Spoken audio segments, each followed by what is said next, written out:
Welcome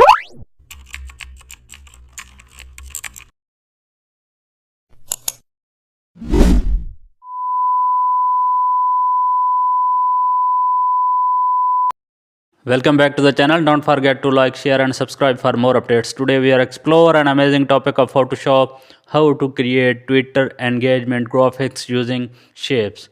Use minimalistic rectangles for base framework. Add circles behind text to make key message pop. Use line shapes to create simple dividers. Apply shapes fusion for modern layout effects. Insert images inside shapes mask for clean cropping.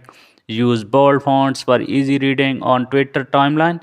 Create, retweet, or like icons using custom shapes.